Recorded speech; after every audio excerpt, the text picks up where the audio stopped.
Welcome to the Master Passive Income Podcast, where we talk about investing in real estate rental properties with a special focus on making enough money so you can quit your job and live the dream life. And now, here is your host, Dustin Heiner.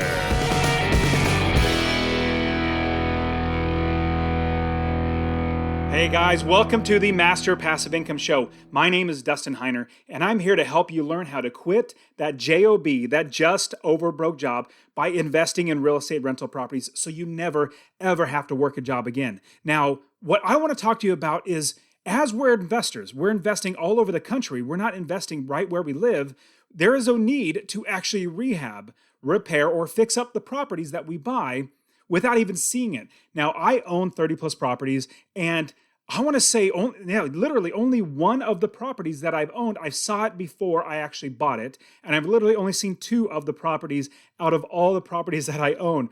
All the other ones, I've utilized property managers, contractors, realtors, handymen, electricians, plumbers, inspectors. I utilize everybody else to do the business as opposed to me doing the business, flying over there and actually fixing up and getting the properties rented out and doing everything. So I hire other people to do the work. And that's what I want to share with you today, is how to actually do that, how to do it right, and how to guard against people stealing from you.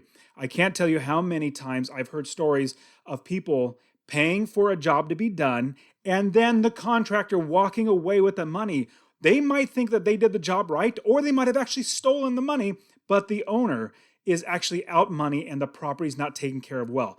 I want to show you how to guard against that, because there's so many pitfalls in actually having people do the work for you out of state. Now, on top of actually rehabbing the property, we got to buy the properties first and buy them right so we're making money every single month. And that's what I want to show you. I want to show you how to invest in real estate rental properties with my free real estate investing course. So if you check in the description, there's a link for it there, masterpassiveincome.com/free course. Or I have a fantastic way for you to actually text me. And if you text me the word rental, RENTAL, it literally comes to me. Text the word rental to 33777. Rental to 33777, and I will personally give you my free real estate investing course to get you started, showing you how to fund the properties, how to find the properties, how to manage the properties, how to have other people do the work for you, and you not do any work. And that's what I want to show you how to do. So get that free real estate investing course. It'll be in the description as well. Now, as we're getting started investing, we're going to buy a property, and more than likely, it's not going to be completely fixed up. It's going to need some work. Now, if you remember the 6 ways that we make money when we're investing in real estate, I'll quickly go over them because they're fantastic. You must hear them over and over again. So the first one is passive income. We make money every single month in passive income. Income minus expenses is our passive income. Next is our equity capture, and that's what we're going to be talking about today. And forced appreciation is the third one. Both of those, we're going to be talking about those today. Other ones are tax benefits, where they also would have the tenants pay off your actual mortgage for you, and market appreciation. So many great things. But what we're going to talk about today is the equity capture and the forced appreciation. Now, as you buy an investment property, what we're going to find out is that more than likely we're going to buy properties that aren't the best. They need some work. Like, there's maybe the yard looks really, really bad. It needs new flooring. It needs new paint. It needs some work to make it not necessarily livable, but to make it nice where somebody's going to want to rent it out. Now, if we're going to be flipping the house, same exact thing. We got to make sure that it looks good for the person that's going to be buying the property. And if you're going to be doing this out of state, you're not physically walking the grounds. There's so many crucial things that I need to show you how to do this, because I've done this so many times. Like I said, I have 30 plus properties now, and I've handled the rehab myself. I've even had my property manager. I've even hired contractors. I've done all this stuff. And so I've actually figured out how to do it the wrong way and how to do it the right way. I've ripped out all the bad things that didn't work out well, and I kept in all the good things. And that's what I want to share with you. So a couple different ways that you can actually get your property rehab. The first one, easiest one, is you are going to get your property manager to basically do all the contracting work. They're going to find all the different contractors, the handymen, the plumbers, the roofers. Your property manager is going to do all the work. They're going to manage the rehab. Now, there's a bunch of key tips and pro tips I'm going to give you in this one section, but then in a few minutes, I'm going to tell you about how to actually do it yourself, how to actually manage the whole entire everything yourself, make sure you're saving money and not losing money and have them do bad work. But let's talk about having your property manager actually doing the work for you now. If your property manager is capable, and more than likely, they're going to have either their own crews where they have lots of properties and they have their own crews or own handyman or own people that actually go out and do the work. Or if they're not that big, maybe they have maybe 10, 20, 30, 40, 50 properties. They don't have an entire crew. Now, if they have like 100 or 200 properties, they might have a crew because it saves a lot of money. What they would do is they would then hire out a contractor. Now, a big pro tip I want to give you. When you are looking for property managers, you want to make sure that you know how much they're going to charge you beforehand before they actually rehab the property. So here's a big pro tip. Some property managers might actually charge you like 10% to rehab the property. In my opinion, your pro tip is do not have a property manager actually charge you that percentage to actually rehab the property.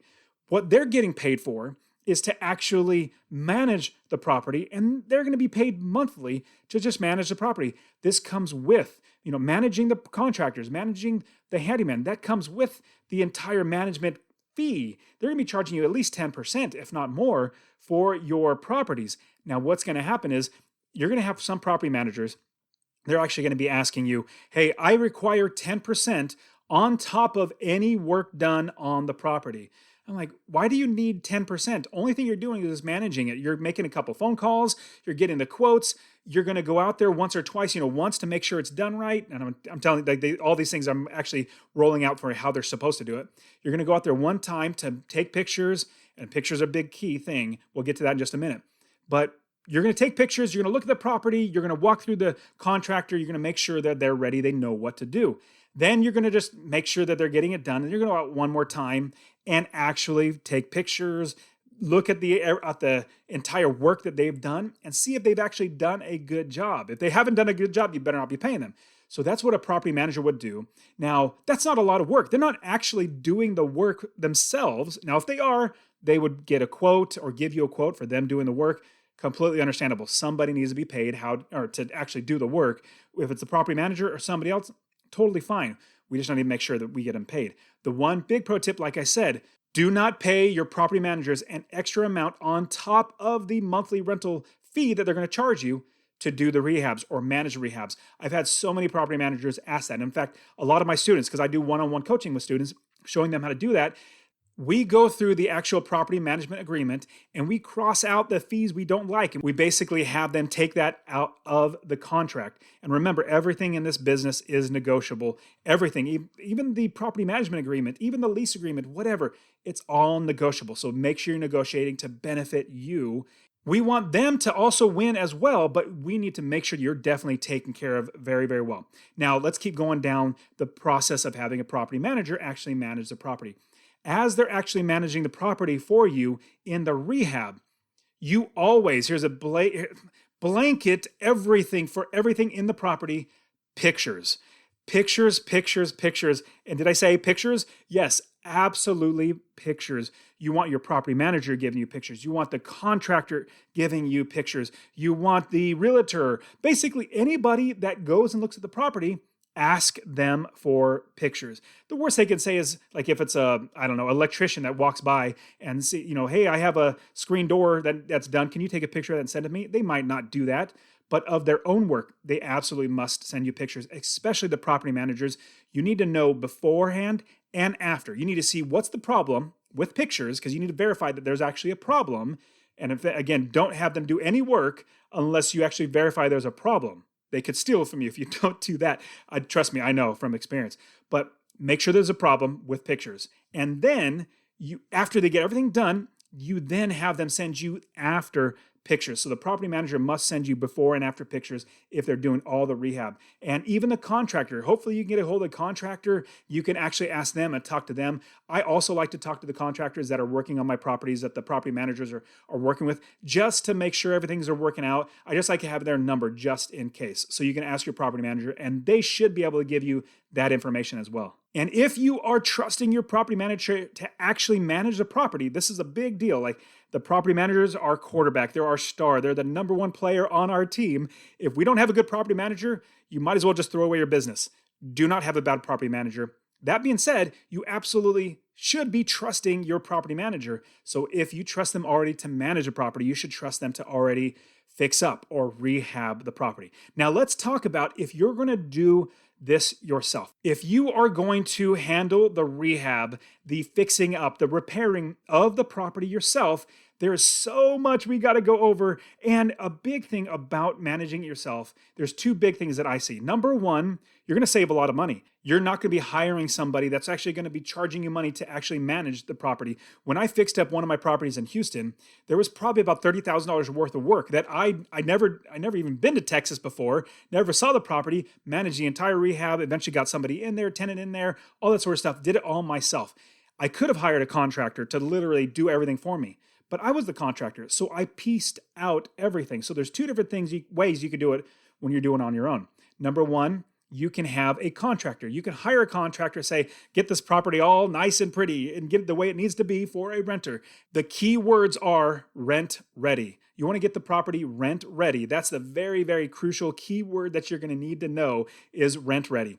Now, when you're talking to a contractor, you're going to hire them. You're going to be paying them extra money. Now, they would be doing some of the work themselves, but they would also be taking some money off the top. Like if they hired an electrician to actually work on the property, they're going to be taking money off the top, just like a property manager would. So that's why I do like to personally manage big rehabs myself, because if you're doing a $30,000 job, they might charge you at least 10% just to manage everything, which is another $3,000. That's a lot of money. I have some time. Let me go ahead and manage that, but you got to do it right. Okay, so if you hire somebody, just like your property manager, you're hopefully going to be able to trust them. But in everything I'm talking about, when you're not going to be there, you have to have pictures. That's the only other crucial way that you're going to be able to see what's going on, to verify things are getting done, or even that it even needs to be done. I'm going to give you a really, it hurts me to tell you this, but when I first got started, I had a bad property manager. She turned out to be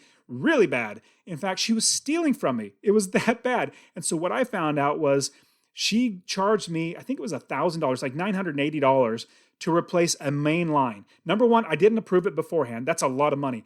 Number two, I don't even know that it actually got replaced. I just all of a sudden saw a $980 charge on my invoice. I didn't know what was going on. So to bar against that, what I do now with all my property managers, and I'm going to give you a big pro tip to bar against having this problem of somebody charging you something without having actual seeing that it's work done. What you want to do is say, okay, property manager or contractor or realtor or whoever you're working with, the maximum you can spend without my approval is $100 or $200. The people that I work with, they're really good, and so $200 is my max. Some landlords actually have like $100, or they don't really trust the property manager too well with maintenance because they begin nickel and dimed. What they do is say every single maintenance thing, you run it through me so I can verify. Because if you start getting nickel and dimed, just death by 1,000 cuts, you just have a handyman go over there to fix one light switch. Then a handyman going over again 3 days later, fix the toilet. Then a handyman going over again 4 days later to fix, the ceiling fan. Whatever it might be, you're just going to get dinged and dinged and dinged. And so as we're managing our own properties, we're going to be able to watch out for that. So what I do is I tell my property managers and all my students, give them a maximum dollar amount that they can actually hit. If the dollar amount is above $200, then for me, what I tell them is run it through me and I will tell you what I want you to do.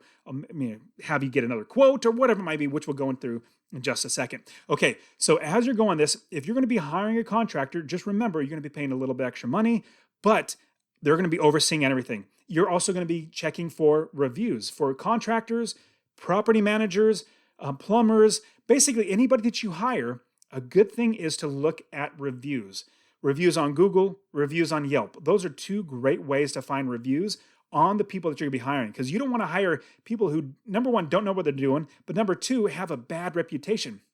Now, I would say if you have somebody that has like a 3.5 stars, that might not be bad. But if you have a 1 star, if they have like 50 people with a 1 star or a 2 star total, that's really bad. You want to try to get companies that have, maybe 3, 4, definitely 5 stars are great. The more stars, the better. And the more amount of reviews. If they have 1 review that's a 5-star rating, that's not very good. That could have been their mom actually giving them the review. What I look for is a lot of reviews, maybe 20, 30, 40, 50 reviews. And if it's 3.5 stars or above, I'd look further into it. But if it's that many reviews and it's like 1 or 2 stars, I kind of tend to move on just because I look at other people's past experience. But at the same time, I take everything in my brain and disseminate to figure out what's the right decision, what's the best course of action. And as you're finding the right contractor, they're also going to know electricians, plumbers. You're holding them accountable to actually fix up the property. That's the big thing. When they're fixing up the property, you don't pay them unless they get the work done. Now, here's a big pro tip I'm going to give you. Never, never, never pay the contractor upfront all the money. Like, I've had some people pay the entire amount upfront to the contractor. If it's like a $3,000 job, oh yes, contractor, here's $3,000. Well, what is the incentive unless they're really good people, which more than likely you might get some bad people out there or some people who don't follow through. What's the incentive for them to actually make sure the job gets done and gets done well? That incentive protects you and it protects them and it protects your property. So what I suggest, a big pro tip. So number one big pro tip is do not pay them all the money up front. The big pro tip is split it up in different ways. One way is half up front and then half up at the end. So half up front, half at the end is one way to do it. Now, if it's a $1,000 job, yeah, that's great. $500 up front, $500 at the end. But if it's a $4,000 or $5,000 job, half up front is still let's say $5,000 is a total. $2,500 up front is a lot of money that they could just walk away with. I'm not going to do that.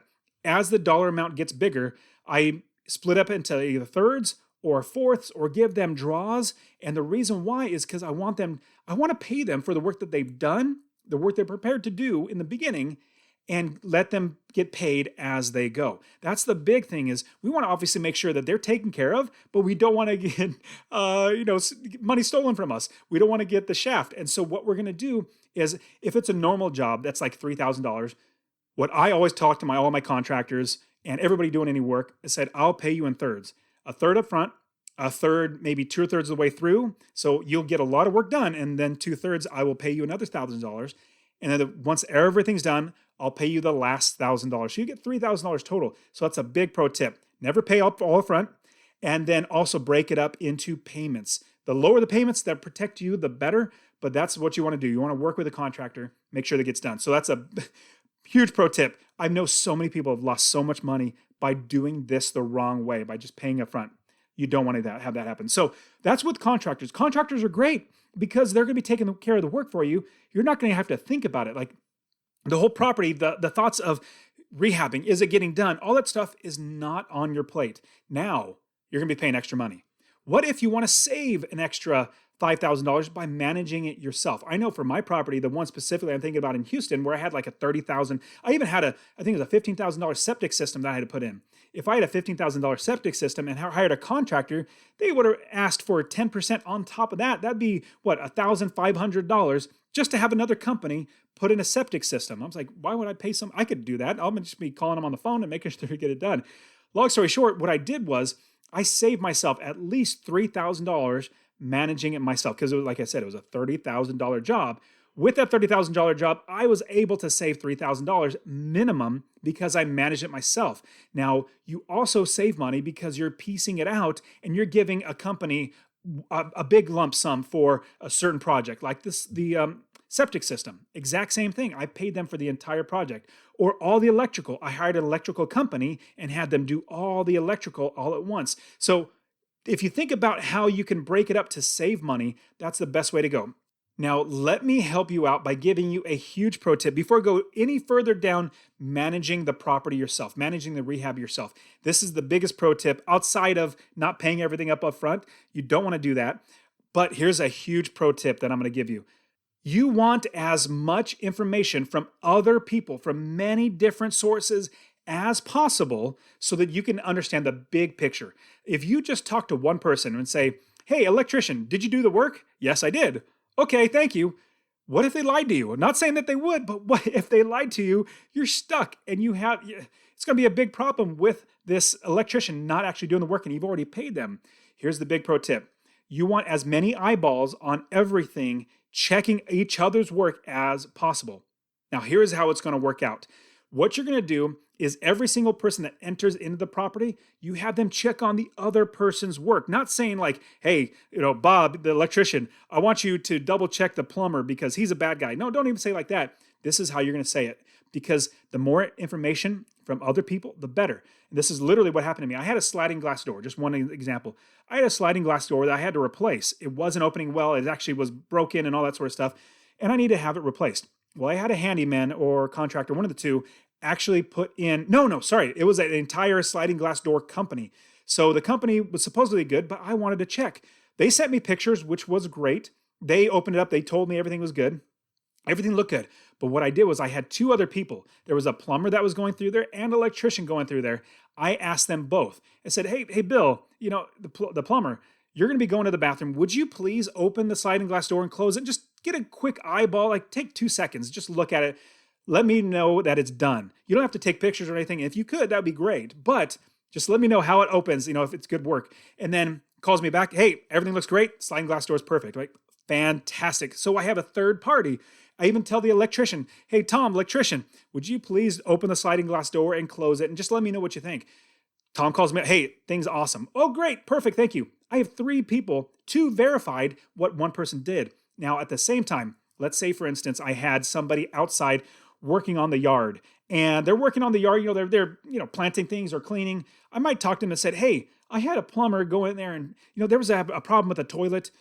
The plumber said they fixed it. Could you just go in there, flush the toilet? And if you need to use it, go right ahead. But could you flush the toilet just to make sure, you don't see any leaks, everything sounds good. They installed a brand new toilet or whatever it might be. I just want to verify that's done. Would you please do that for me? More than likely, they're going to say, yes, absolutely. That's totally fine. It's going to take me 2 seconds anyways to do that. So you want to utilize everybody else. And I know, so I read the Bible, and I know that what the Bible says is that the multitude of counselors or more people telling you information can help you make wise decisions. And so if I have multitude of counselors or a lot of people telling me their opinion, what they see, if they take pictures or their advice or whatever, I could disseminate that all in my brain to figure out the best course of action. So the big pro tip again, have all the other contractors or electricians, basically everybody touching that property, you want to talk to them and have them tell you what's going on in that property and verify other people's work.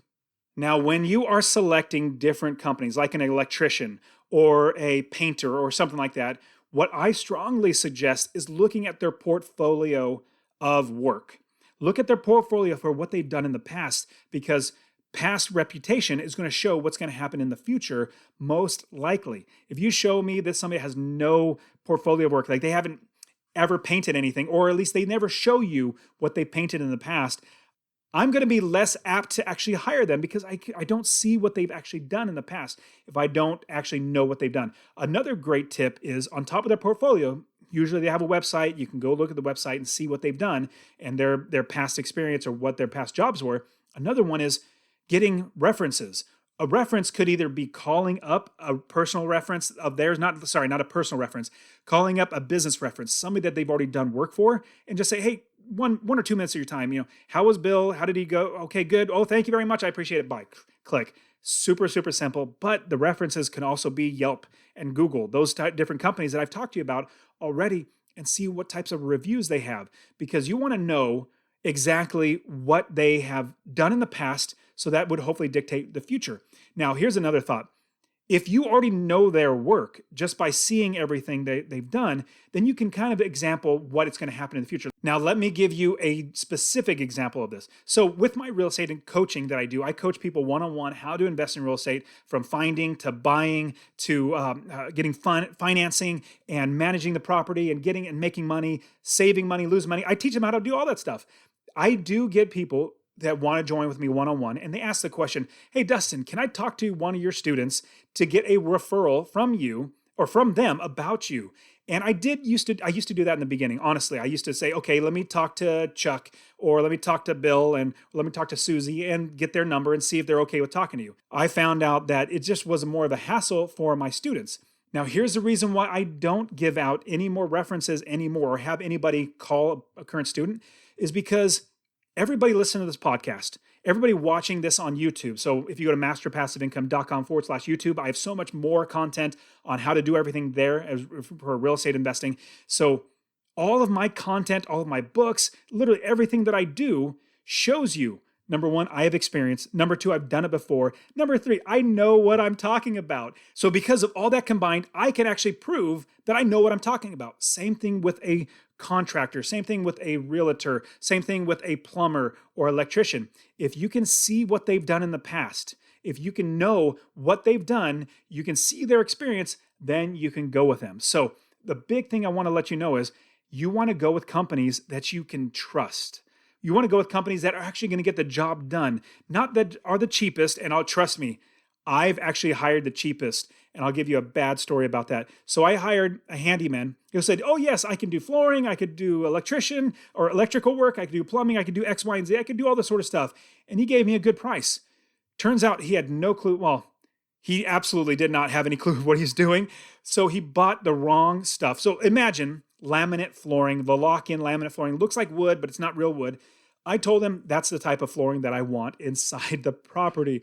What he did was he bought the laminate square stick-on little square tiles. They're horrible. Like it's like a sticker. You peel off the back of the tile and then you stick it down.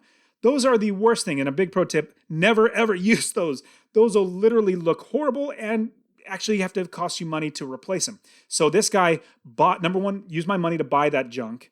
Number two, put it all down. And number three, I had to pay somebody to come and rip it all out all over again and then do it right. So you want to hire the right people, not the cheapest, which I've done in the past because I'm very frugal. You guys know I'm very frugal. I now hire the right people, pay a little money up front as opposed to paying to do it once, paying to rip it out, and then paying to do it again. You don't want to do that. Now, as you're going through and actually managing the project yourself, you want to hold everybody to a schedule. The big question you always must ask is, what's your timeline? That's a big question. What is your timeline to get this job done? If it's 6 months from now, hey, I got to get this thing rented. No, I need 6 weeks or I need 1 week or whatever it might be. You need to know the time schedule that they're going to be able to put into and get done so you can actually get the property rented. Now, you as the contractor, and this is what a contractor would do, you would need to schedule everybody in order. It would not be smart to do the flooring first and then paint the walls. It'd be better to paint the walls in case there's any drops of paint or anything like that, then change the flooring out because the flooring is not going to affect the paint. Things like that, you have to make sure that you put them in order. You don't want to have to do something twice or have something new that you're going to be doing that's going to be detrimental to something that you already done. So make sure you put them in the proper order. And as each of these contractors or repairmen or handymen or electricians, as they're going, you want to get updates. You want to be almost like a daily update, if not every other day updates, if you are managing yourself. Now, for me, I have property managers do everything, so they get all the updates. I get the updates when it starts, maybe somewhere in the middle, hey, how's it going? And then at the end is when I get the last update. So what I want to tell you, if you're managing it yourself, if you're the contractor, you need to get updates almost every single day. If they're not working on your property, then that's another day that's going to take longer for you to actually make money. So you're not going to get somebody in there. It's going to take that much longer. You want to hold them to that schedule and put their feet to the fire. Your job as your own contractor, honestly, is to be the bad guy. Like, hey, get this job done. It's not getting done right. Like, don't be afraid of hurting their feelings. It's a business. You need to run your business like a business. And this is one tip that I'll give you. Imagine or act as if you were a third party. Act as if you don't own the building. You don't own the property. You don't have a vested interest in this property. Act that way, and then you'll say, you know what? I'm working for this person. I got to get this done. Here's what I did. Here's almost like a big pro tip that helped me to get past this because you know what? I could be patient. I could be lenient. But then I realized what's happening now is my bosses for my real estate investing business is my wife and my children. That's who they are. They're my bosses. If I'm not holding these people to the time schedule, to saving me the most money, making me the most money, my bosses are not going to be happy because they're not going to have food to eat. We're not going to be able to pay the mortgage and all that sort of stuff. And so if you put yourself as a third party saying, I am doing this for my boss, which is my spouse and my kids or however it plays out, if you have that perspective, it switches in your brain where you're like, no, I'm holding you accountable. I'm not going to be lenient because my bosses are not going to be lenient to me. They need to eat. You don't need to tell them this so that your bosses are your kids and your wife or your husband. But you want to make sure that they understand you are just a third party. You're holding them accountable, and it helps you mentally to hold their feet to the fire to get that job done. Now, on selecting different companies that you're going to be working with, there's two major things that I want to tell you or walk you through. Number one, if they're hard to get a hold of, if they don't call you back, if they are not actually good at communication before they have your business, imagine how bad it's going to be when they already have your business and when they actually have your money, like you paid them up front. How hard is it going to be to work with them if that happens? So that's one thing I would say is you want to work with a company that has great communication. I can't tell you. So there was one, I will tell you. So there was one contractor who was doing a lot of work on one of my properties, a lot of work. And it was almost irritating how many updates I was getting at daily, pictures, everything, just getting update after update after update. I was getting irritated, but then I had to check myself because I realized I know so much more about my property now, even though it's like bothering me because I have to, pause my video game playing or whatever it might be to check out the text. It's so much better because I know everything about my property. So know more by having your contractors or whoever's working on your property over communicate. Encourage them to over communicate. Give them more pictures. Say more pictures, the better. That's what you want. And the other part of that, when you're finding the right one, you want to interview them. Like you don't just say, hey, do you do the work? Are you an electrician? Can you do this? Okay, let me have you. No, ask them. What have you done in the past? Like, have you experienced something like this? Like, let's say the dryer's not working and you're like, oh man, this is bad. Don't just call up the electrician and say, hey, electrician, dryer's not working. Can you go over there and fix it? Okay, good. Get over there and fix it. No, we say, well, have you experienced this in the past? What do you think it could be? And are you able to manage it or take care of that? Walk through that. You need to interview them for whatever you're going to be doing, especially that's going to help you to understand their experience. Because if they just say, yes, I can do it, but they can't tell you either how or what they've seen in the past, that's the thing, like I was saying, with the Master Passive Income podcast or the YouTube channel, you're hearing that I absolutely know what I'm talking about. Like I have a passion for this and almost like I can't, speak fast enough. That's just, it comes out that fast. And so if you're talking to somebody and they're saying, well, the dryer, it probably, the dryer might be broken, or if they don't sound sure about themselves, more than likely they might not be sure about the work that they can do. So that's my suggestion, is definitely interview them, make sure that they know what they're talking about. And I'm going to give you one of the biggest pro tips. Actually, man, I'm just full of pro tips today. So a big pro tip that I'm going to give you is get multiple quotes. Getting multiple quotes is going to be the best thing for you and your business. And here's the reason why. You're going to save so much money. I mean, literally, you're going to save so much money. And you're also going to know what the differences are that other people might see. Let's say you have a specific problem in the property. You go to contractor A and they'll analyze it. They'll say what's wrong with it and then give you a quote for that job. Well, number one, you could just go with that contractor.